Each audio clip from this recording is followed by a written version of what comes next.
Hotep, everybody. Hey, this is Michael Imhotep, founder of the African History Network and host of the African History Network show.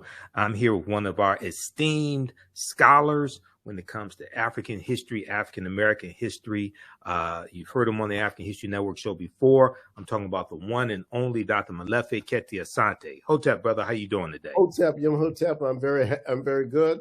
I'm blessed, and I'm ready to be on this very popular show. Yes, we've certainly heard about your work and appreciate the work that you're doing. It's essential. absolutely, absolutely, and as well as with you, man. And I've been inspired by you. Probably the first time I saw you on TV was on Tony Brown's Journal. Yeah, wow. Back in the early 1990s, man. You one of the few people who remember that. Oh, Tony had me on periodically. Yeah. Tony Brown's Journal, and I grew up watching Tony Brown's Journal because my parents watched it. Yeah, so that's how I learned about him. Every Sunday, 4 p.m. I think it's 4 or 5 p.m. PBS here in Detroit. That's how I learned about you. I love it. All right. So, many people have seen the interviews I've done with Anthony Browder as well as Dr. Charles Finch, and we were talking about the documentary from executive producer Jada Pinkett-Smith. Is in the African Queens series. It's on Netflix, and the trailer dealing with the installment dealing with Queen Cleopatra VII caused a lot of controversy, a lot of Arab backlash, anti-African backlash, things like this. So it came out May 10th, 2023. I've seen it. And I thought it was fantastic. I know you did a lecture recently dealing with Queen Cleopatra, this documentary, and the Arab anti-Blackness backlash, things like this. So I want to have this conversation with you today on this topic. So let me ask you a question, brother. Have you seen this documentary yet on Netflix? I have not seen the documentary. Okay. So my issue is not the documentary per se. I mean, and I would like to see it. I mean, I'm not opposed to see it. I want to see it. Yes. But that's not the issue. The issue is, for me, a problem of racial hatred of African people, as expressed by the Arab indignation about an African woman playing the role of Cleopatra. That's the issue. The issue is it is time for African people to resist the incredible encroachment of Arab nationalism onto African culture and the attempt to erase African people from Africa's own history, particularly on the land of Africa itself. So it's a serious problem, and it's not just a problem of a movie. It is actually what's happening in Sudan right now. It's the same issue. I mean, the Arab stations are saying that Sudan is an original part of Arabia, of course. So this is what they're saying today, yesterday. So in Arabic, they are having a real strong resistance to Africa asserting itself. And I'm of course one of those people who believe that we have to resist any attempt to falsify the record of African history. So that's where this debate comes with me, how to deal with this question and how to raise this question in a proper context so that African people, not just here in the diaspora, but also on the continent of Africa, began to take up their own intellectual and scholarly arms to fight against this encroachment. We have to do that. And part of our confusion as African people, to a large degree, over the last 400 or 500 years, and even before that, really that part of that confusion has been because of the Arabization, just like it has been the Europeanization of African people and African cultures. So we've got to adjust to that, and I think that we've slept enough. It's time for us to wake up. Okay, we've slept enough. It's time for us to wake up. And I've looked at a lot of the different comments, the backlash coming from Arabs who are in Egypt today, who are what are referred to as modern day Egyptians. And I know in your lecture, you made the distinction between Egyptian being citizenship, as in the modern term Egyptian today, and understanding an Egyptian in the past when it would be what we would call ancient Kemet, things of this nature. Can you talk about that nuance for a minute? I think that's a very wonderful observation. Yeah, I can talk about it quite specifically. What the Arab population has largely done in Kemet, in Egypt, is to hijack the term Egyptian. That's basically what they have tried to do. Yes. And the idea is that the way they have done it is very interesting, because what they have done is to claim that ancient Egypt was the same as contemporary Egypt. Mm-hmm. And of course, that is not true. I mean, that's false on the very face of it. I mean, almost anybody can see that. And I've said this, when I've talked about the American situation, I've told people that 500 years ago, the land that we call the United States of America didn't look like it does today, right, in terms of the diversity of the people. So that to claim that Egyptian today is the same as the Egyptians who built the pyramids, or Egyptians who built the temples and the tombs and created writing is a false thing. And not only is it false, but it also disrespects the Black people who are direct descendants of those ancient Egyptians who still live in Egypt. So right. It's like, wait a minute. I mean, we're still here. It's almost like you white Americans saying basically the Pueblos in New Mexico were created by Europeans. The Americans are still the people who the DNA people who created them are still here.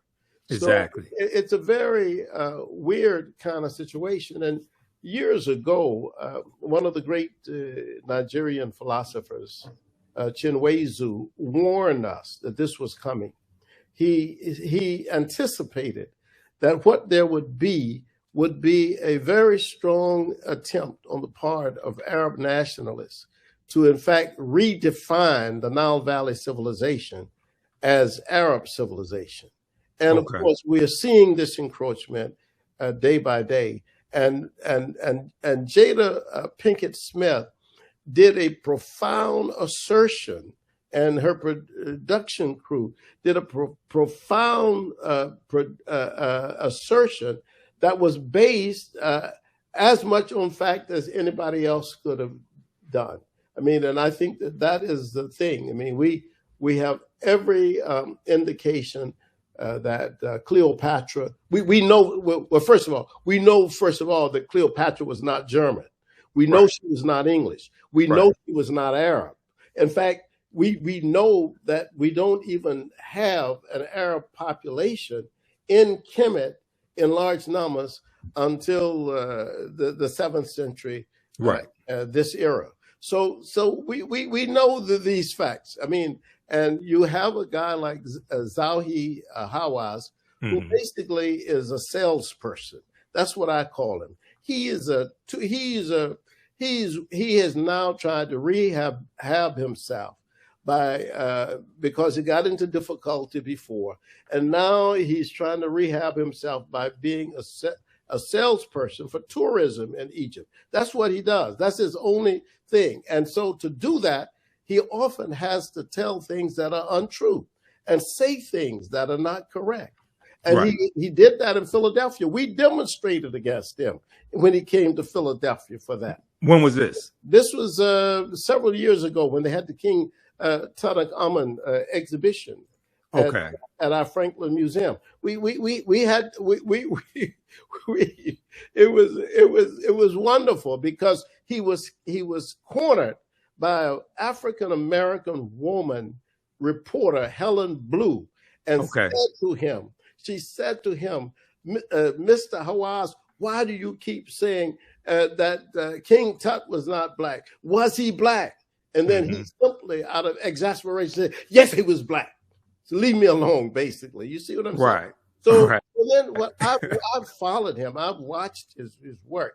His work is to be drama for Egypt. And the drama for Egypt really creates excitement in European countries for, well, I need to go and see what Hawass has seen. He's right. But there are no Arabs in ancient Egypt. There's no population of them. Cleopatra could never have been an Arab. That was not possible, you see. Exactly. So it's a very, very strange situation.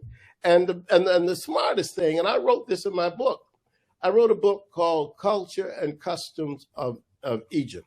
And this book was published several years ago, maybe 15 to 20 years ago. And I tried to put this business to rest at that time. And for a long time, I thought we had really solved this issue with history. This is a historical situation. It's not a situation that Black people are having some opinion about something. This is a historical fact, you know. So let's deal with the historical facts. And that's what I've tried to do with the whole question of Cleopatra, you see. Right, exactly. So I want to show this timeline of history here just very briefly for people who may not be familiar with this information. And then I want to show you a couple articles here, because I've been dealing with this on the African History Network show as well. And, you know, I'll have people who I guess they're Arabs who will, you know, make these anti-Black statements and different things of this nature. But first off, if we look here, let me flip over here. Okay, so this is a timeline of dealing with global African history that I use. This one here is from blackpast.org, blackpast.org. They have about 6,000 pages of articles dealing with African history and African American history. But if we just look at this here briefly, okay, so 332 BC, that's an important date that we need to understand. 332 BCE, before the Common Era. You have Alexander the Greek, or Alexander the Great. He conquers Egypt, okay? And then we know he dies in 323 BC. And one of his generals, Ptolemy I Soter-Lagi, becomes ruler of Egypt, okay? When we look at, we go down, we don't see the Arabs come in until 639 AD, okay? Now, Cleopatra VII was born in 69 BCE, before the Common Era, 69 BCE. So she's born about close to 700 years before the Arabs invade in Egypt. All right. So what I saw in some videos, like on social media, some comments, things like this, Arabs who are there today, whose citizenship is Egyptian, were claiming that Black people were trying to steal their heritage. Or go ahead. It's the direct opposite. Yes. No. It's not Black people trying to steal Arab heritage. It's the Arabs trying to steal Black people's heritage. Exactly. No, come on. No.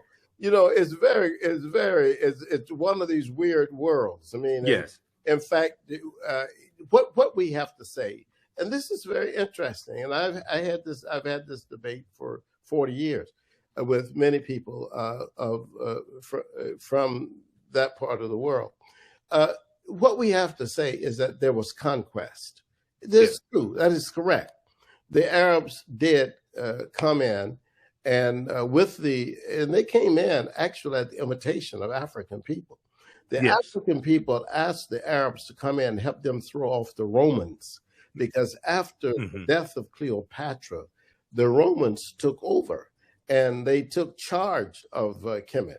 And after so many 100 years, the Arab military was growing strong because of Islam. They had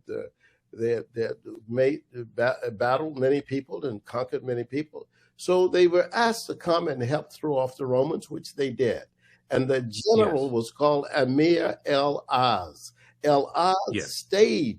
He decided that Egypt was a good place. Why go back to the desert? This is a very, I'm in the fertile territory of the Nile River. Let's just stay here. And then, of course, brought many, many Arab people into Egypt. And that began the domination of the culture and the enforcement, of course, of the Islamic religion. But it was the Arab conquest of Egypt that really created this whole commercial notion of taking over the creative innovations of African people and claiming them as Arab creations. Arabs didn't build the pyramids. Arabs didn't build the tombs. They didn't build the temples. They didn't create writing. None of that is attributable to the Arab population.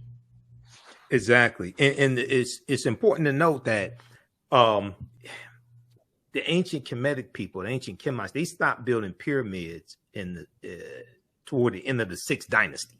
Okay. They stopped building pyramids somewhere around 2300 BC, something like that. Okay. Long before the Arabs come in, long before the Romans come in, long before the Greeks come in. Absolutely. You know, and if we really want to deal with it, even before the people called Hebrews was said to have come into Egypt, the Africans have stopped building pyramids also. Okay, absolutely. Yeah. So this is all about, and this is why I think your channel is a good channel. African history. I mean, it's all about correcting these impressions that were based on the idea that African people had been conquered, that we had been enslaved. And so people took advantage of the situation that African people found themselves in. And that meant that for at least for those of us in the U.S., for 246 years, people could write anything they want to write about us because we were not writing in large numbers and we were not reading in large numbers. You see, that's right. Yeah.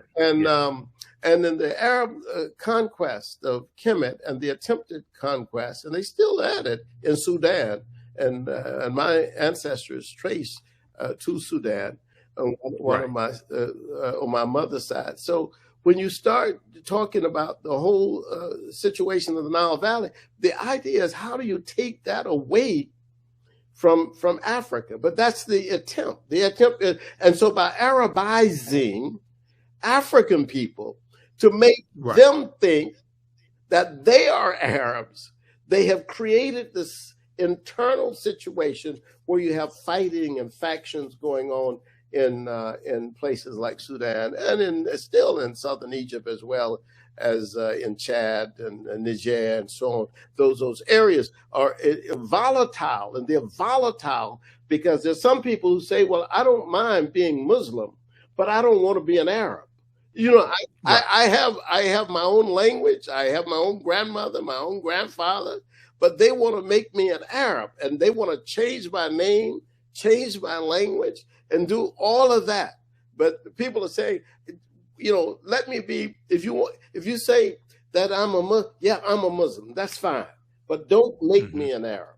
And don't say that I'm Arab. And don't punish me because I don't take your name or I don't use your language and so forth.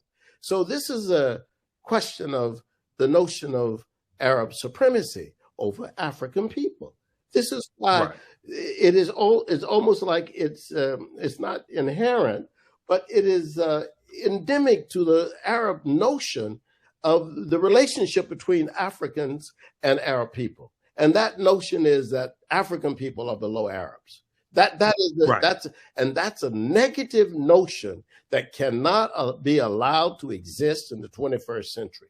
And we have to fight it. And this is why I came out with a lecture on Jada Pinkett-Smith, because whenever celebrities are brave enough, like Kevin Hart or her, say these kind of things, and they're not scholars. They just know what the general plausibility is. I mean, what's probable. I mean, the fact that Cleopatra, for example, was a descendant of a Greek leader doesn't mean much after 300 years. I mean, it's almost like I was telling somebody, and I said this often, that in my own family, I have people who maybe 4 generations ago had white paternity, some white man in the family, but they're not. If you look at them today, they're not white. So you can have Greek paternity 300 years ago, and still your complexion today will be black. You see what I'm saying? So we don't. That's a debate that is ridiculous. It doesn't make any sense to me. And some people say, "Well, she was of Greek descent." Yeah, and Henry Louis Gates says 30% of all African Americans have white paternity. They are of white descent because of the rape of the enslaved African women on the plantations. So you got 30% of us have that, but today we don't go around saying we're white. This is not a. That's right. Yeah, so most of us don't. Yeah, most of us don't. Some of us may think Michael, like Clarence Thomas, but you know, me. You were very correct. I get your point though. But you're right. I can't get too passionate about this because you're right. I can be proven wrong on that. But I think basically what I'm saying is that the debate about what complexion Cleopatra is. I mean, the plausible thing, the most likely thing is that she was number one of dark complexion. That's most plausible, given the fact that that the Greeks were just a ruling class in Kemet at the time, and they ruled for 300 years. At least that particular family ruled for 300 years. But that particular family, as a Greek family, I am sure, I don't know, but I am sure they had African people in that family. They had to have. They're in an African country. They're surrounded by African people. They're ruling and serving and working and fighting in the army that's basically African army. Wait a minute. And you're telling me for 300 years, this pure Greek white family ruled in Egypt and there were no blackness in there? No, that's not true. And in fact, Arsinoe, the fourth, who was Cleopatra's sister, has been proven to be of African descent. So exactly, I'm gonna show an article that deals with that. Absolutely, the BBC had a documentary dealing with that. Yeah. Now, Arsinoe the Fourth is depicted in the documentary Cleopatra from Jada Pinkett-Smith. Also, okay, great. She's depicted in there. Yes, good. I need to see that. Yeah, absolutely. It's on Netflix. It's about, I think, something like 2 hours, 2.5 hours. It's fantastic. So for the sake of time, because I know you're short on time. I'm sorry, I got another appointment. Okay, he made time to come on. We were trying to get him on last week, but he was in and out of town, so it was hectic. Let's do this. I want to show this article briefly. This is from NBCnews.com. This was one of the strongest statements against the documentary from the Egyptian government. The name of this article is Cleopatra Was Not Black.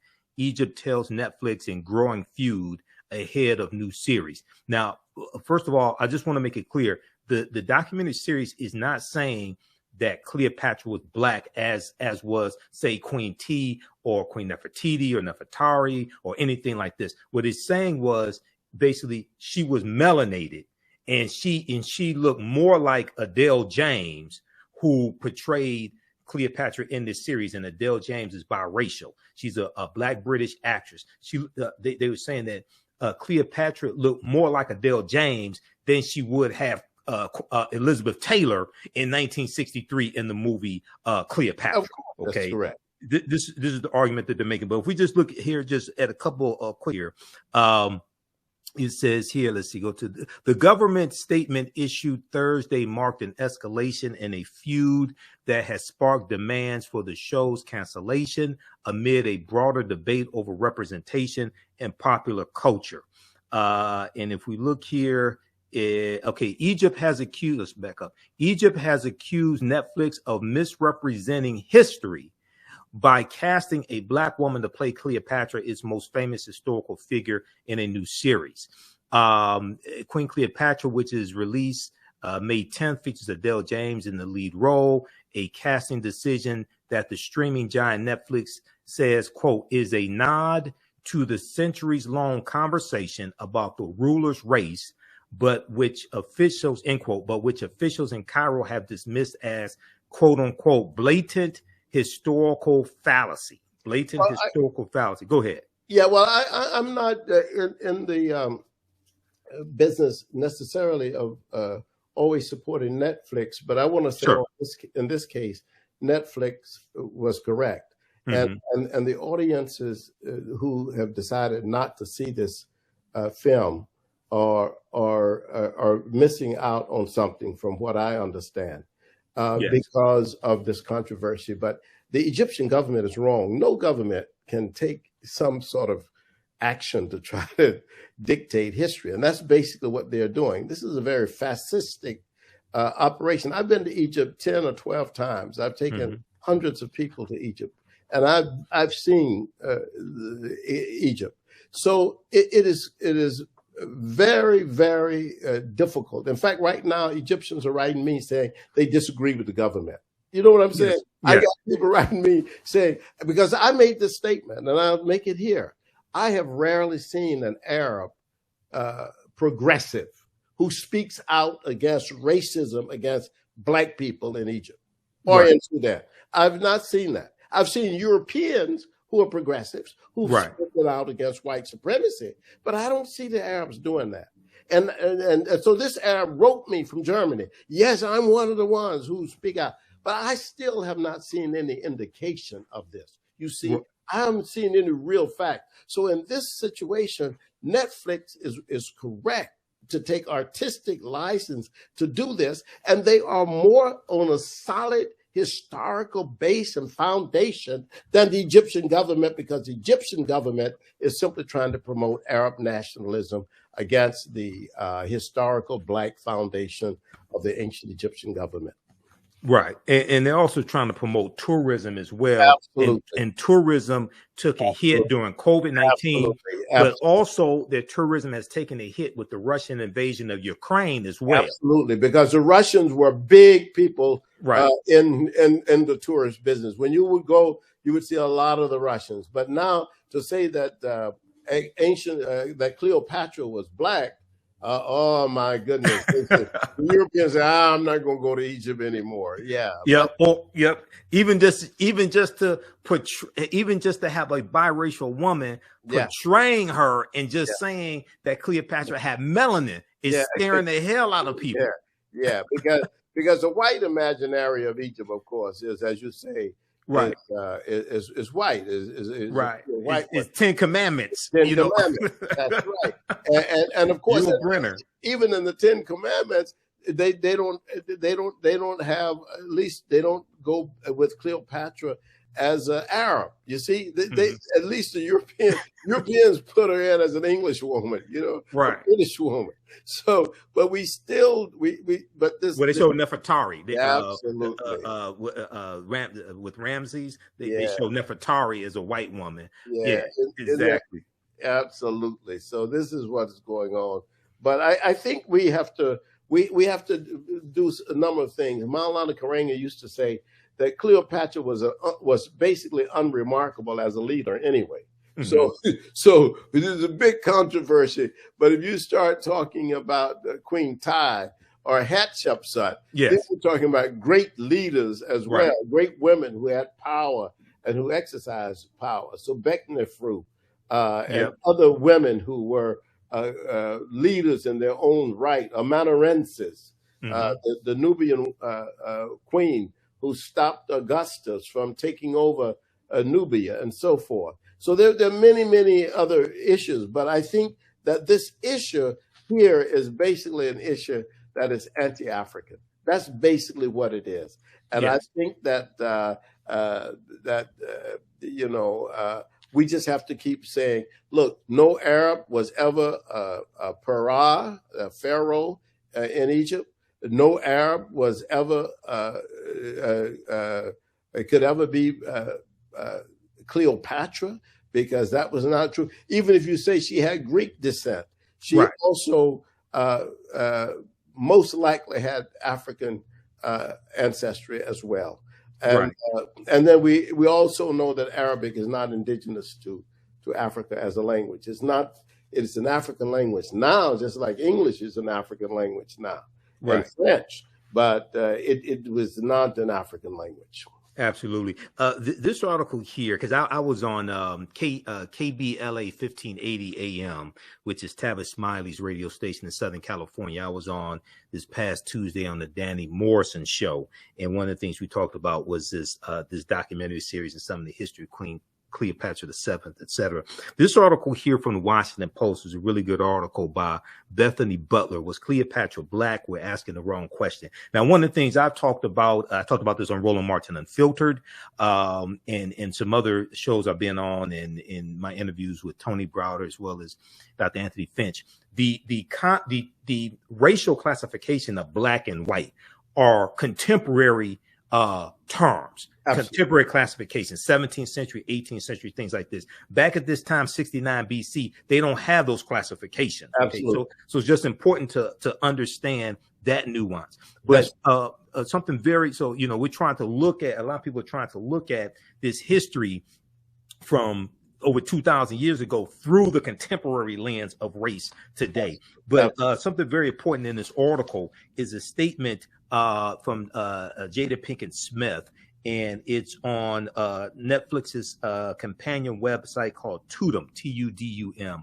I think I'm pronouncing that correctly. It's on the third page here. I'm going to go to this because it helps clear up a lot of this confusion, because even in the documentary series, once again, they're not saying Cleopatra was black. More so, they're saying she wasn't white. Okay, so, but it's, let's see here. Pinkett-Smith told Netflix's companion website, Tudum, that the goal of African Queens, with the documentary series African Queens, which launched earlier this year, 2023, with a look at the 17th century ruler Njinga or Nzinga, that was good also, that one, was to share underrepresented stories about historical women who were so powerful and were the backbone of African nations. She said, we don't often get to see or hear stories about Black queens, and that was really important for me as well as for my daughter, and just for my community to be able to know those stories, because these are tons of them, because there are tons of them, Jada Pinkett-Smith said. Comment on that for a minute. There's another quote that I want to get to. Go ahead, brother. Well, yeah, I mean, I think that she's definitely right. I mean, I don't, and I think that the whole question of what is, I mean, when you start talking about Africanity, the argument that is most likely to be sustainable is that Cleopatra was certainly an African woman. And, if you're in Africa for 300, your ancestors are in Africa for 300 years. Right. But you are culturally an African person. And I think that the ancient, Greeks were very interesting, because they did not try to appropriate Egypt at first. They learned from Egypt.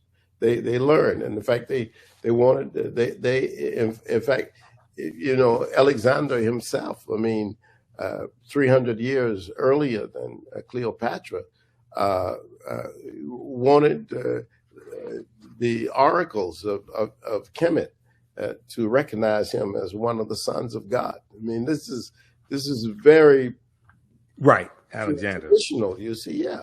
So it's not. We don't have an argument with the Greeks, and even the contemporary Greeks don't argue these issues. Right. This is the Arab issue. This is Arab imperialism in Africa, And Dr. Sally Ann Ashton, a PhD from Cambridge and an Egyptologist, has argued that most of these arguments are agendas of white supremacy. But I argue that this is an agenda of Arab supremacy. The idea is we cannot, they don't, number one, they basically have persecuted, oppressed, suppressed, and brutalized African people, dark-skinned people in Egypt and in Sudan, and now they cannot stand the fact that on the American nation, on the American side, that Africa, a woman of African descent, has said what is correct. That, hey, wait a minute, I'm suggesting that this African queen is significant as an African person, and we come in all complexions. I mean, as right, we're the most diverse group of people on the face of the earth. I mean, in Africa, I've seen all kinds of people in Africa. You know, this is the African population is light, it's dark, it's brown, it's red, it's yellow. We have everything on the continent. And if you travel, they will see this. There's no argument. Why is there an argument? There's only an argument because this is a person who because Jada Pinkett-Smith has said, and her production people have said, look, this actress represents Cleopatra. And I think it's just as legitimate and more legitimate than having Elizabeth Taylor to do it. Absolutely. Lastly here, and then I'm going to give you a website and let you tell people how they can contact you. This is the article I was looking for. Now, this just came out May 12, 2023. CNN.com. Queen Cleopatra actress Adele James talks blackwashing, quote unquote, blackwashing. And in here, we scroll down, it talks about how her ethnicity is, now this is a statement from the producers of the documentary. Her ethnicity is not the focus of Queen Cleopatra, the documentary series, but we did intentionally decide to depict her of mixed ethnicity to reflect theories about Cleopatra's possible Egyptian ancestry and the multicultural nature of ancient Egypt. Okay. Talk about that for a minute, because at the time, they even say this in the documentary, at the time that Cleopatra was born, the populations that are there in Egypt are the indigenous African people, the Greeks, and they also talk about Hebrews or Jews being there. I would not have written a statement like that because, you know, it's just like when I go to France, I mean, and I see a whole lot of African people in France, in Paris. But I wouldn't say, I mean, France is a white nation. You know what I'm saying? It's like you go to Australia, you see people from Asia and people from Papua New Guinea and everywhere, but Australia is a white nation. So ancient Kemet in 300 BC was a black nation. Yes, it was conquered by Alexander's army, and they imposed a Greek rulership over that black nation. Over a black nation, right? Yes, right. Don't confuse matters. It became more multi-ethnic later as more Greeks came, as later in the Romans era, the Roman, yes, and the Persians, and many people came. But the further you go backwards, the blacker the country is. Oh, correct. Yes, absolutely, absolutely. All right. I know you're short on time, brother. Tell people how they can contact you, and then we've got your website that I'm gonna pull up right here as well. Let people know how they can contact you if they want to bring you in to do a lecture or anything like that. All right. Thank you very much. All right, but let me tell you, you got my website, Molefi Kete Asante.com. Yes, and you can also see our lectures at our think tank, the Molefi Kete Asante Institute. It's Okay. MKA Institute lecture series. And if you go to YouTube, you'll see our lectures as well. We appreciate you very much, Michael. Thank you. All right, brother. All right, brother. It's good to catch up with you. Good to talk to you again. Hotep. All right, Hotep. All right, brother. Peace. Peace. All right, everybody. He has to run. He has another commitment. Don't go anywhere. We have more information for you as well. And I'm teaching on Saturdays, I teach my online history classes as well. Ancient Kemet, the Moors, and the Maafa, understanding the transatlantic slave trade, what they didn't teach you in school. So we have a session of that coming up at 2 p.m. Eastern Standard Time today, May 20th, 2023. And we'll give you information about that. And we're going to do a free session of the class today. So you can register for that at our website, TheAHNShow.com, TheAHNShow.com. I'm going to post a link here. And you can register for the full 12 weeks. Actually, it's about 14 weeks this time around. You can register for the full 14-week online course. We deal with thousands of years of history and what leads up to the transatlantic slave trade taking place. And I do a PowerPoint presentation. We have book references, articles, video clips, etc. So that was Dr. Molefi Kete Asante that we just spoke with. And he was the he used to be the chair of the Afro-American Studies Department at Temple University in Philadelphia. He has written over 100 books dealing with African history, African American history, and probably about 500 articles or so as well. So he's one of our esteemed scholars. All right, how's everybody doing today? Share this broadcast on your social media platforms. Invite your friends to tune in as well. And go to our website, TheAfricanHistoryNetwork.com, TheAfricanHistoryNetwork.com. We have information dealing with our a radio show, the African History Network show, our classes, all that there. If you want to support the African History Network, you can do so. $ the AHN show through Cash App, $ the AHN show through Cash App, also through PayPal, paypal.me/the AHN show. That helps us keep doing the research, keep broadcasting our Sunday night show. I'm on Sundays, 9 p.m. to 11 p.m. Eastern Standard Time, the African History Network show on 9:10 a.m. The Superstation WFDF here in Detroit. So you can support us. Cash App, PayPal. This is the interview I did with Tony Browder. Follow us on our YouTube channel, Michael Imhotep, IMHOTEP. But on Saturdays, I teach Ancient Kemet, one of the original names for Egypt, Ancient Kemet, the Moors, and the Maafa, understanding the transatlantic slave trade, what they didn't teach you in school. So the class is regularly $130. It's on sale $60. You can register for the full course. We do the sessions live. All the sessions are archived and recorded. So you can go back and watch them anytime, even a year from now, 2 years from now, you can go back and watch the entire course. Okay. We're going to do, so register for the full course. And then we also would do a free class session today as well. So we'll have that link available here in just a minute at our website, TheAfricanHistoryNetwork.com. Now on Sundays, I teach Black resistance movements from the Haitian Revolution, U.S. Civil War, Civil Rights Movement, and Black Power Movement. That class is 2 p.m. to 4 p.m. Eastern Standard Time. And we deal with history from 1800 to 1968. Okay. Fantastic class. We deal with history chronologically to understand what happened to us after slavery ended and what led up to the Civil War taking place. What were the laws and policies put in place after slavery ended? And what brought us to where we are today to understand where we need to go from here. Your understanding of politics is directly related to your understanding of history. I'm a historian. I'm studying history for 31 years. I'm also a political commentator as well. You see me on Roland Martin Unfiltered on Fridays. I was just on yesterday. So you see me on Roland Martin Unfiltered, as well as for Raji Muhammad's show, The Culture. And I'm there providing historical analysis and political analysis.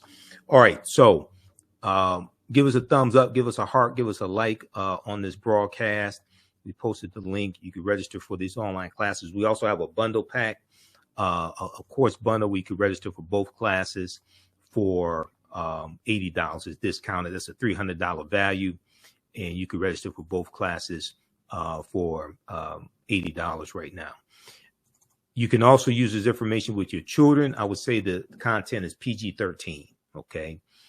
All right. Now, just to give you a brief overview of this class that I teach, it developed from a 4.5-hour lecture that I did in 2014 called Understanding the Transatlantic Slave Trade, what they didn't teach you in school.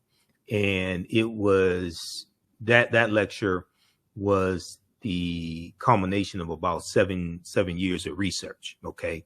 But when we study the transatlantic slave trade, we can't start studying our history in slavery.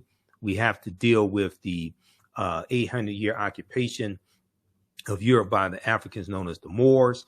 And we have to understand this history chronologically, what leads up to the transatlantic slave trade taking place. So we can't start in 1441 with the Portuguese going into Mauritania. We can't start in 1619 in Virginia, okay, or Hampton, Virginia. We can't start there.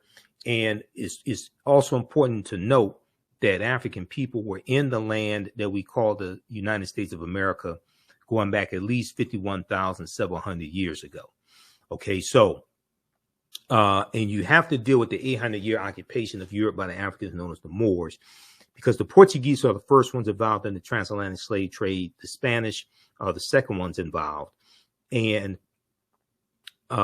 Columbus is using nautical instruments that's based upon technology that the Moors introduced into Europe. And the teachings that the Moors take into Europe are going to bring Europe out of the Dark Ages. Okay. And the Moors are taking the teachings from ancient Kemet, ancient Egypt, into the Nile Valley region of Africa. And these teachings are going to save Europe. Okay. And if it had not been for the teachings from the Moors, probably millions more people would have died from the Black Death, the bubonic plague that hits Europe in spurts from 1347 Common Era AD to 1400. So this course not only deals with the transatlantic slave trade, but thousands of years of history that leads up to the transatlantic slave trade taking place. All right, so it's important for us to understand that African people are the original people of North, Central, and South America and have been in the land that we call the United States of America at least 51,700 years ago. So we look at things. So there's about seven books that we use as a reference. And I show you excerpts of the book on the screen. You don't have to buy any of these books to follow along in class. There's about 80 articles that we'll look at. We show that to you on the screen as well. This book right here, The First Americans Were Africans, Documented Evidence, from one of my friends, Dr. David Imhotep. Many of you have seen the interviews I've done with Dr. David Imhotep over the years. His book is backed up by 713 footnotes and 7 peer-reviewed articles. On page 14 of his book, he deals with evidence. He deals with a discovery in Allendale County, South Carolina, that documents an African presence in the Americas going back at least 51,700 years ago. Okay. This was discovered by Dr. Albert Goodyear, who's an archaeologist at the University of South Carolina. They found 13 different types of evidence thoroughly documenting an African presence in the Americas dating back at least 51,700 years ago. They found artifacts, architecture, campsites, carvings, Egyptian writings, footprints in lava, genetic M174D haploid groups dealing with DNA and genetics. They found linguistics, paintings, skulls, skeletons, structures, and tools. They found 13 different types of evidence thoroughly documenting an African presence in this country going back at least 51,700 years ago. This is long before the transatlantic slave trade. This does not mean that the transatlantic slave trade did not happen. It means that African people were here in this land that we call the United States of America as well as in the Americas tens of thousands of years before the transatlantic slave trade started. And this is why it's so important for us to understand this history, because if you think that you first came to this land conquered and shackled and chained by Europeans, okay, then you're going to be psychologically damaged from that. The truth of the matter is this was our land stolen from us. African people were here even before Native Americans came into existence. So now this is an article from ScienceDaily.com. ScienceDaily.com has articles dealing with science, archaeological discoveries, different things like this. This is an article about this discovery that Dr. Albert Goodyear made. It's from November 18, 2004. It's called New Evidence Puts Man in North America 50,000 years ago. New evidence puts man in North America 50,000 years ago. And in the article, it says, this is a summary of the article. Okay. It says that radiocarbon tests of carbonized plant remains were where artifacts were unearthed last May. That would have been May 2023. Well, that would have been May 2004, along the Savannah River in Allendale County by University of South Carolina archaeologist Dr. Albert Goodyear, indicate that the sediments containing these artifacts are at least 50,000 years old, meaning that humans inhabited North America at least long before the last ice age. Humans inhabited North America long before the last ice age. Okay, so who were these humans? Right now, these were the Khoisan, who are the short-statured Africans. Now, if we look here, there was a article in Science magazine. An October 2012 genetic study published in Science magazine found that the Khoisan in Southern Africa are the oldest ethnic group of modern humans. The Khoisan in Southern Africa are the oldest ethnic group of modern humans, with their ancestral line originating about 100,000 years ago. The Khoisan, formerly called by the derogatory term Bushmen, are genetically unique, and no other currently known population has separated so early from our common human ancestor. The Khoisan, formerly called from our commonly human ancestor. Okay, now the Khoisan, formerly called by the derogatory term Bushmen, are genetically unique. Now, when we look here, these are two Khoisan women. Okay, the Khoisan are the short-statured Africans. And there's a good article from AtlantaBlackStar.com that talks about the Khoisan also. The Khoisan live in Southern Africa in territory that is territory spanning Botswana, Namibia, Angola, Zambia, Zimbabwe, and South Africa. They are largely divided into two groups: hunters and gatherers, the Sans people, and keepers of the livestock, the Khoikhoi people.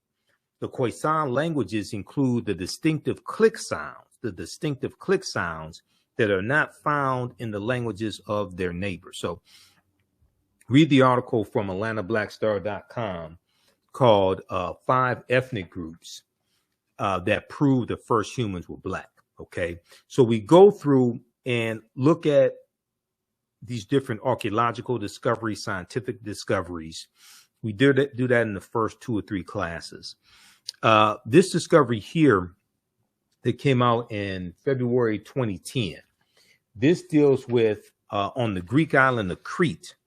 They found stone tools that date back 130,000 years ago. Stone tools that date back 130,000 years ago. And they said this is strong evidence for the earliest seafaring in the Mediterranean. Okay. And they said that this seems to push the history of Mediterranean voyaging back more than 100,000 years. Specialists in Stone Age archaeology say previous artifact discoveries had shown people reaching Cyprus, a few other Greek islands, and possibly Sardinia no earlier than 10,000 to 100,000 years ago. Okay, so the deeper they dig, the blacker the planet gets, the more research they do, the older we get. And what this is, when these different archaeological discoveries come out, what it's doing is causing all the scientists and archaeologists, etc., to push the timelines back, Okay. You know, Juvenile had that song back in like 1988, 1999, back that thing up. They keep having to back that thing up when these archaeological discoveries come out. There was one that came out in June of 2017 dealing with Morocco. Okay. And this deals with how they found remains of Homo sapiens in Morocco that date back 300,000 to 350,000 years ago, which are the oldest remains of Homo sapiens, modern man. Now, this article here from NBCnews.com, we're older than we thought. New find pushes human origin back 100,000 years. This is from June 7th, 2017. Modern humans evolved much earlier than previously thought, researchers reported Wednesday. New discoveries at a rich site in Morocco show modern humans were hunting and probably cooking game animals 300,000 years ago, which is 100,000 years earlier than scientists have believed until now.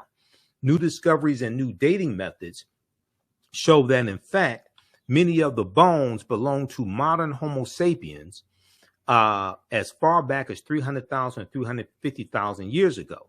The earliest previous Homo sapiens bones dated back 195,000 years ago, and that was in Ethiopia.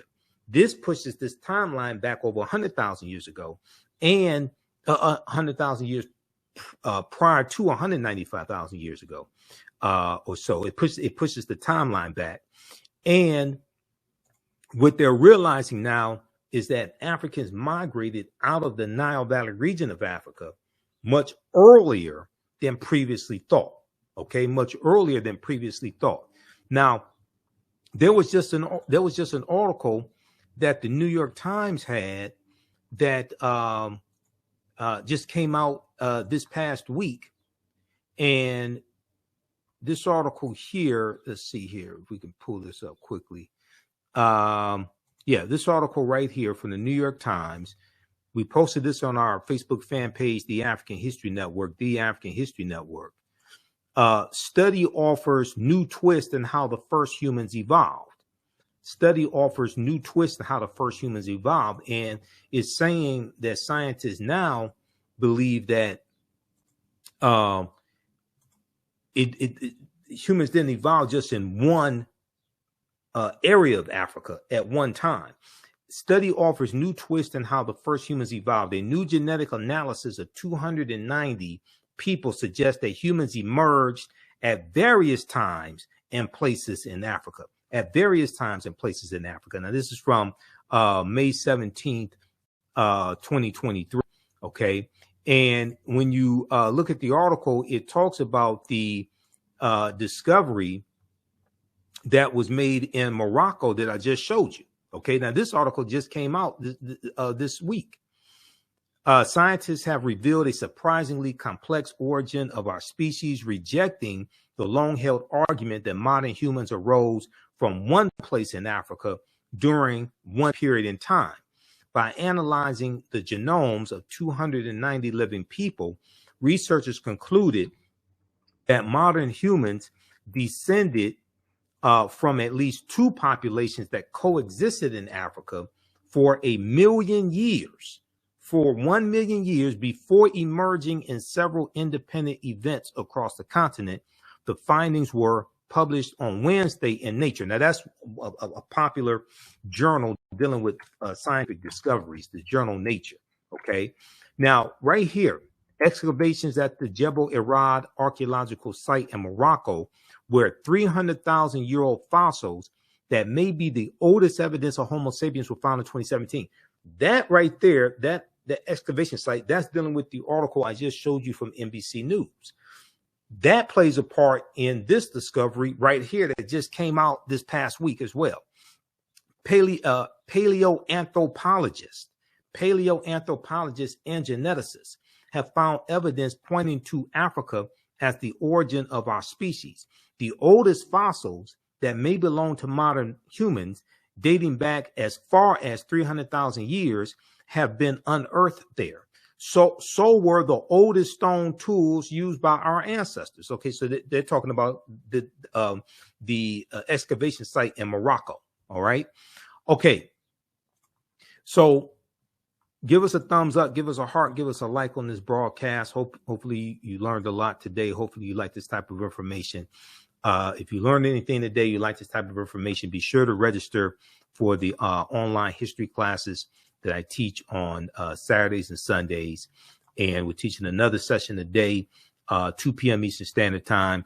You can register for the full, this time around is 14 weeks. You can register for the full 14-week online course. You can go back and watch the previous sessions that are archived, because we do them live. All the sessions are archived and recorded. Today's session should be the last session. This would be session number 14 that we do today, 2 p.m. Eastern Standard Time. We're making today's session a free session. When you go to our website, TheAfricanHistoryNetwork.com, TheAfricanHistoryNetwork.com, you can register for the free class session today, and be sure to register for the full online course that I teach. Okay. Because that helps finance this research, that helps support the African History Network, that helps us keep doing the research, stay on the air, broadcast our Sunday night show, pay some of the bills, etc. All right. And I teach the class on 2 different digital platforms, so I have to pay each month to teach the class as well. All right. How you all like this type of information? Post your comments here. Give us a thumbs up. Give us a heart. Give us a like. Did you learn anything today? In this class, we deal some with some different ancient civilizations as well. You know, we talk about the Olmecs and Central in New Mexico. Well, not New Mexico, in Mexico, the Olmecs. And we talk about the Mandinka, Egyptian, Kemetic Olmec connection as well. We deal with ancient Kemet and the influence on America from ancient Egypt, ancient Kemet. Kemet meaning land of the blacks, one of the original terms of Egypt. Also, Ta-Meri, meaning the beloved land. When you look at the Washington Monument is an ancient African symbol called a tekken. How many people knew that? Okay, the Greeks call it an obelisk. We know that teachings from ancient Kemet helped form the foundation of the teachings in Freemasonry, and 50 of the 56 signers of the Declaration of Independence are Freemasons. Okay, 50 of the 56 signers of the Declaration of Independence, 1776, were Freemasons. George Washington was a Freemason. So there were 1,200 Tekkenu all throughout ancient Kemet. All right, today they're less than 12, there's somewhere about 7 or so. And they've been taken to places around the world. They've been taken to like New York City, London, England, Paris, France. Ancient Egyptians called obelisks tekkenu, and they were used to tell the time in the past. Their pinnacles were basically covered in gold to reflect the sunlight. Historians say that obelisks represented immortality and eternity, and their long structure helped connect the heavens and the earth. Now, currently, Cleopatra's Needle is the name given to 3 ancient Egyptian obelisks or tekkenu, one in New York City, one in London, England, and one in Paris, France. However, they do not all come from one Egyptian site. The obelisks in New York and London are carved out of red granite from the quarries of Aswan, a major source of stone for Egyptian antiquities. The 2 obelisks were commissioned by Nesubiti or Pharaoh Thutmose III, or Per-As, as Dr. Molefi Kete Asante said, was the original term that we would use. Nasubiti would be a term as well. Nasubiti Thutmose III for the Temple of the Sun in Heliopolis, near modern-day Cairo, with each weighing about 224 tons and standing 68 feet tall. So there's a good article from face-to-faceafrica.com from May 17th, 2022, about a year ago, called Cleopatra's Needle, How 3 Ancient Egyptian Obelisks Ended Up in New York City, London, and Paris. Okay, and the Tekken is a symbol that comes from the story of Asar, Aset, and Heru.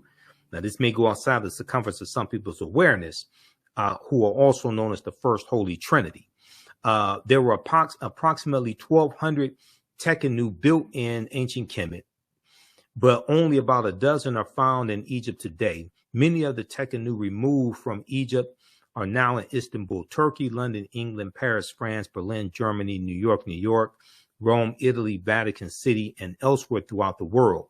The Tekkenu are now called obelisks by their new owners, and few people know their origin or that they symbolize the resurrection of the African king Asar, who the Greeks called Osiris, who you see depicted here in the middle, stooping down, okay?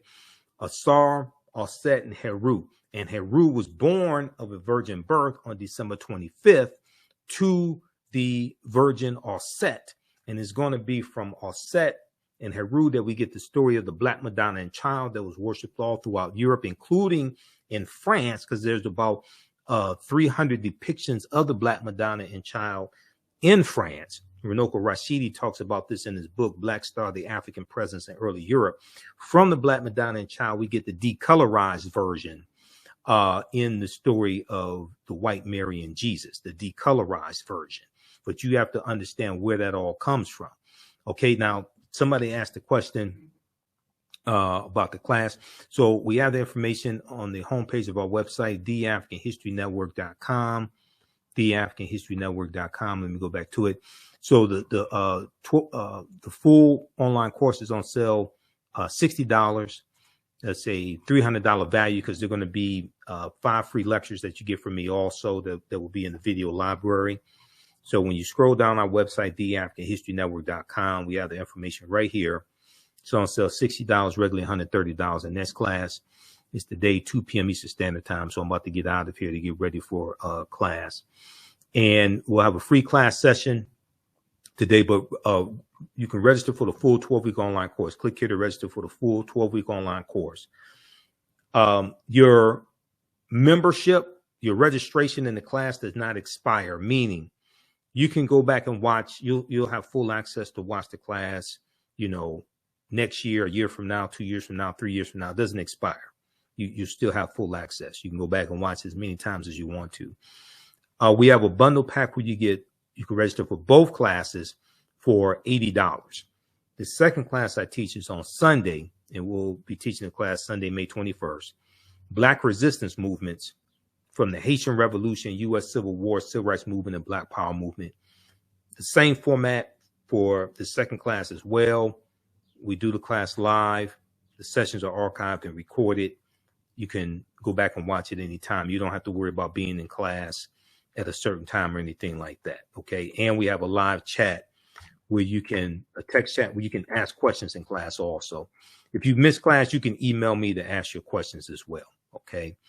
All right. But this is, hopefully you learned a lot. This is a lot of work to teach these classes, to do this broadcast. Cause I was doing this full time. I don't do this full time anymore. So it takes, I do my radio show. I do Roland Martin's show on Fridays. Usually I'm on Faraji Muhammad's show on Tuesdays. And then, I do other interviews as well. And people interview me and they're requesting interviews. I'm going to be on the road during the summer. It looks like I'll be at least a few places in the summer, and I'll be here in Detroit at different events also. So I stay busy. And my radio show is on every Sunday, 9 p.m. to 11 p.m. Eastern Standard Time, the African History Network show on 9:10 a.m. the Superstation WFDF here in Detroit. Now, the word Mason is derived from the Latin words mass and sun. Mass and sun. Mason means child of light and expresses the desire to pursue light, the desire to pursue light, which is a metaphor for the sun, which symbolizes knowledge. The term child of light, or sons and daughters of light, was first used to identify students who had completed 42 years of study in the temples of ancient Kemet, ancient Egypt. Many Masonic temples were modeled after the temples of Kemet, places where light or knowledge was imparted in a series of steps or degrees. This comes from page 18 and 32 of Egypt on the Potomac by Tony Browder. And I just interviewed Tony about 4 weeks ago, and we were talking about why Nile Valley civilization matters, why Nile Valley civilization history matters, and we talked about Queen Cleopatra a little bit as well. The concept of going to an institution of higher learning and getting your credentials in a series of steps or degrees comes out of Africa. That comes out of the Nile Valley region of Africa, especially ancient Kemet. That comes from us. Okay. What you do for yourself, what you do to yourself, and what you allow other people to do to you and get away with is based upon what you think about yourself. What you think about yourself is based upon what you have been taught about yourself. What you've been taught about yourself is based upon everything you've read, heard, and seen about yourself. So this is the type of information that changes the way we think, feel, act, and behave, and ultimately changes our results. It has a transformational impact on our mindset when we come into the knowledge of this, and we combine African history with economic empowerment and political empowerment. Okay. When you see that pyramid principle that I show you that Dr. Lyndon Jeffries and Professor James Small talk about, I'll show that to you in just a minute. Now, Masonic temples are considered houses of light or temples of learning. The term Mason means child of light. Okay. And the term Mason is a direct reference to the highest degree of the ancient Kemetic education system. The 33 degrees of instruction within Freemasonry represent a fraction of the 360 degrees of instruction that comprise the ancient Kemetic or ancient Egyptian system of education. Yet, with less than 10% of the wisdom of ancient Kemet, Freemasons have held positions of influence and power throughout the world for over 200 years. They learned less than 10% of what the ancient Africans knew, and they've been able to basically conquer the world. This comes from page 33 of Egypt on the Potomac by Tony Browder. All right, so we go through our history and we look at different periods of history. We look at understanding what are patron saints. We look at we go through history chronologically. Okay, we look at the Moorish influence on Europe. Even when we look at something like center class, and center class or center class is Dutch. It is St. Nicholas. Center class means St. Nicholas, and center class is the religious figure that the secular figure of Santa Claus is based upon. But center class had a sidekick named Jada Pinkett, Black Pete, and Black Pete was a Moor. And in one of the versions of the story, Black Pete was center class's slave. Okay, some people may say servant, but he was defeated by center class and became his slave. So we go through, look at things like why Christmas is celebrated on December 25th, because nowhere in the biblical text does it state that Christmas is celebrated on December 25th. And that deals with the winter solstice and a retelling of ancient stories dealing with Asar, Aset, and Heru, different things of this nature. Okay. Then we look at the 800-year occupation of Europe by the Africans known as the Moors. We look at different civilizations like that of Carthage, okay, different empires like that of Carthage, the Carthaginians, Hannibal Barca. We look at Nubia as well, Axum, etc. We deal with the film Black Panther, okay, because for instance, Black Panther represents, you see 11 different African cultures infused in the movie Black Panther. Ruth Carter was the costume designer. Ruth Carter studied 11 different African cultures for 6 months. And we see this represented in the film Black Panther. Bast, the Panther deity, Bast is based upon Bastet. Bastet was a netter who was worshipped in the form of a lioness. Okay, she was an African Egyptian goddess worshipped in the form of a lioness and later a cat. And she was a netter of warfare in lower Kemet, lower Egypt. She was worshipped as early as the second dynasty around 2890 BCE, before the Common Era, or BC. Okay. So the film Black Panther is a powerful movie, the first one and the second one. There's so much African culture and history that we see represented in the movie. And then we go through and we look at the Moors going into Europe as well in 711 AD, and who are the Moors and the impact that the African Moors had on Europe and what they're taking into Europe. George G.M. James in the book Stolen Legacy said that the Moors were the custodians of the ancient Egyptian mystery system. And the teachings that the Moors take into Europe are going to bring Europe out of the Dark Ages. These are some actual slides from the class that I teach. So I created all the slides. I put together the curriculum for both classes.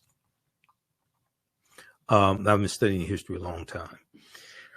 We talk about 711 AD. General Tariq ibn Ziyad goes in and conquers Spain, the Iberian Peninsula, and the Moors are going to settle in the southern portion of what today we call Spain. Okay. And he's going to, he and his cavalry, they're going to conquer, they go into the Spanish city of Toledo, and they are going to end the European dominance of the Iberian Peninsula, because it's under the control of the Vandals and the Visigoths at this time. This is who he's fighting against, especially the Visigoths. This is who he's fighting against and defeating. Okay. All right, so we'll deal with the history of the Moors, and we'll see how the transatlantic slave trade evolves.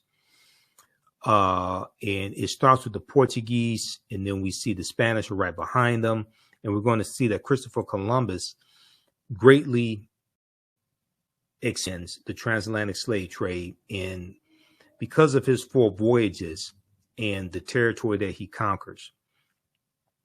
And these areas that he conquers have never recovered from being conquered over 500 years ago by Spain. Okay. He goes into the Bahamas, Cuba, Hispaniola. The western third of the island of Hispaniola is where Haiti is. He goes into the West Indies, Puerto Rico, Jamaica, Trinidad, Venezuelan mainland, South America, Panama, Honduras, etc. Okay. So we see the conquering of the Taino and the Arawaks, things of this nature, the conquering of the Saboni, the conquering of these Native Americans in these areas like Jamaica and Hispaniola. We're going to see Africans being brought in to these areas around 1501 or so. And then we're going to see the expansion of the transatlantic slave trade with the Asiento de Negros of 1518, signed by King Charles V, okay, also known as King Charles I. And the role that Bartolomeu de las Casas plays, who was a bishop who traveled with Columbus on many of his voyages, Bartolomeu de las Casas, okay, and the importation of black slaves to work in the Americas was the inspiration of the Spanish Bishop Bartolomé de las Casas, whose support of black slavery was motivated by humanitarian concerns. He wasn't necessarily concerned about the Africans, even though he is going to regret his decision to recommend that the Africans be enslaved. He is going to regret that decision and work the rest of his life to end the slave trade. But it's a little too late. It's a little too late now. It's exploded. African slaves were first brought to the New World shortly after its discovery by Christopher Columbus, or unconquering. Upon his arrival in the Bahamas, Columbus himself captured 7 of the natives for their education, quote unquote, their education on his return to Spain. However, the slave trade proper only began in 1518 when the first black cargo direct from Africa landed in the West Indies. So when they look at 1518, they're talking about the Asiento de Negros signed by King Charles V. Okay. Now, the transatlantic slave trade goes back to 1441, then start in 1518. But some timelines or some maps that you look at will look at 1518 as a starting point. They're really trying to, I would argue they're trying to minimize the severity of the damage and try to cut out about 60 years of the transatlantic slave trade. Bartolomé de las Casas argued that the enslavement of Africans and even of some whites, proving that in the early period, slavery did not operate according to exclusive racial demarcations, would save the indigenous Amerindian populations, which were not only dying out, but engaging in large-scale resistance as they opposed their excessively harsh conditions. As a result, King Charles V, King of Spain, agreed to the Asiento de Negros, or slave trading license of 1518. He signed this August of 1518, which later represented the most coveted prize in European wars, as it gave to those who possessed a monopoly in slave trading. You can't talk about the transatlantic slave trade and not talk about the Asiento de Negros. How many people have never heard of the Asiento? How many people have never heard of Bishop Bartolomé de las Casas? You can't talk about the transatlantic slave trade and not talk about the Asiento. This is just a fraction of the type of information that I deal with in these online courses that I teach, that I put together the curriculum, I put together the content, develop the slides, all of this. Okay. So if you learned anything today, visit our website, TheAfricanHistoryNetwork.com. You can use this information with your children, use this with your family. Register for the online courses right now. We have the bundle pack for only $80. You get this class and my second class that I teach on Sundays, Black Resistance Movements from the Haitian Revolution, U.S. Civil War, Civil Rights Movement, and Black Power Movement. And we'll see you in class today, 2 p.m. Eastern Standard Time. Remember, and also you can support the African History Network another way, $ the AHN Show through Cash App, $ the AHN Show through Cash App, and through PayPal, paypal.me/the AHN Show. So we have the information right on the homepage of our website as well. And remember, so this helps us keep doing the research, stay on the air, keep broadcasting. I'll be on the road some this summer, speaking in different cities or expos, etc. So I'm trying to line that up as well. So this helps cover expenses, things of that nature. All right. So if you learned anything today, definitely support us. Follow us on our Facebook fan page, The African History Network, The African History Network, and our YouTube channel, Michael Imhotep, IMHOTEP. Remember, right now it's correct wrong behavior. It's not over till we win. Wakanda forever. And we'll see you in class today, and I'll see you on the radio when I'm on Sunday, 9 p.m. to 11 p.m. Eastern Standard Time. Talk to you next.